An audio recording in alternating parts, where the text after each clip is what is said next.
Well, the fundamental idea of crime prevention through environmental design, or CPTED as it will often be referred to, is that it is possible to use knowledge and creativity to design those built environments in ways that lessen or prevent the incidence of such crime.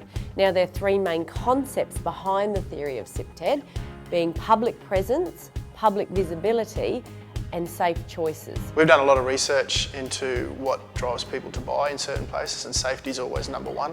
Price comes down fifth or sixth down the line. Safety is very important for us to not only sell communities but also to create a community that people want to live in. There are a number of key principles that we encourage the community to embrace that are quick, relatively low cost and effective. For example, lighting and shrubbery. And when I talk about lighting, research has shown the fear and incidence of crime has been reduced with improved lighting of public areas. When we talk about shrubbery, the objective with shrubbery is to encourage natural surveillance due to improved visibility, providing a deterrence, and as it gives the impression that offenders and their activities can be observed. We have a green spine which runs 6 kilometres through the middle of the site. No matter where you live, you're within 200 metres of that green spine or open space, so you can start walking throughout the community. Once you have people walking about, there's a lot more surveillance. Where they're walking is a 3 metre wide footpath, so you can pass, 2 people on bikes can pass. It's lit at night time, so it's safe at night time. It always has houses fronting it, so you never have backyards looking over the green spine on both sides. You've always got houses one side or backyards the other.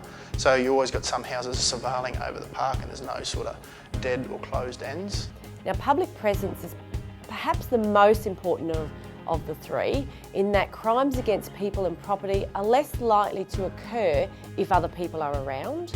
Public visibility is also important in that other people are able to see what is happening as well. And thirdly, safe choices. It's the concept relating specifically to personal safety.